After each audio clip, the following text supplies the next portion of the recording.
Qatar Development Bank was initiated by the government of Qatar back in 1997 as an industrial development bank with a capital of 200 million Qatari riyals.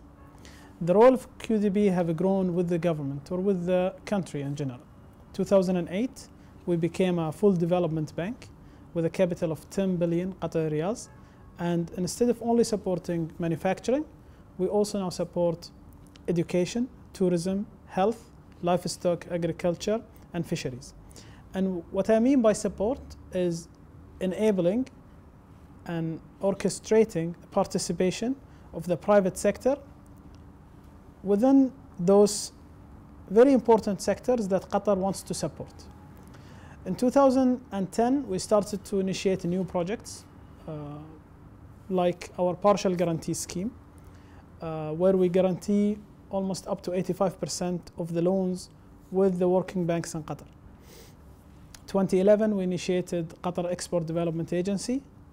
2014, the government have decided to merge something called Enterprise Qatar into Qatar Development Bank. And this is our new role. Our new role is to become a one-stop shop for small and medium enterprises and entrepreneurs to receive the support that they deserve in order for them to play an active role within diversifying Qatar economy. We go or we help the enterprises or the SMEs through various services alongside their journey. So from the idea stage, we identify ideas for entrepreneurs. We provide also incubation. We have the largest incubation center in the Middle East. It's called Qatar Business Incubation Center. We provide seed funding for projects that want to convert from only an idea into a concept proof or proof of concept. We provide debt through partial guarantees and through direct lending with subsidized interest rates that starts from 2.5 up to 5.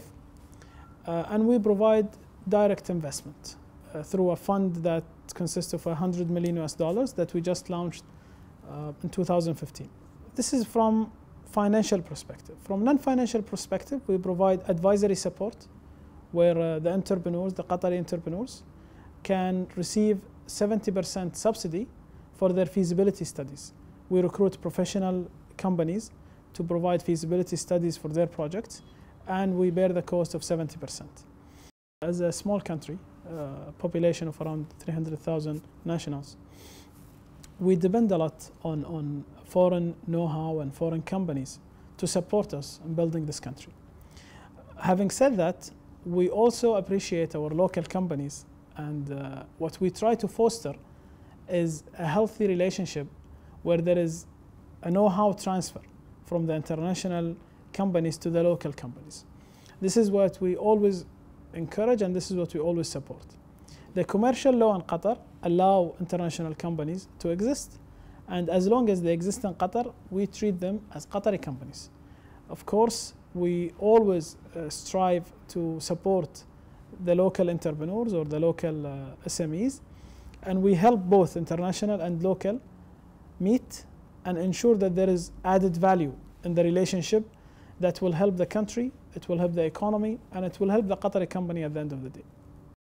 The Gulf Council countries are a great market, and MENA region in general could be served through Qatar, as we have great connectivity with the rest of MENA.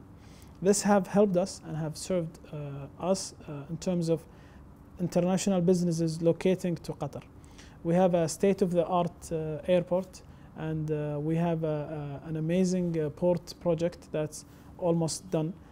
Those infrastructure projects alongside the rail that's under construction is creating a great hub. I don't want to sound like a cliche. A lot of countries are trying to create a hub, but for Qatar, we believe that it's the right hub for the value-adding services and the value-adding companies.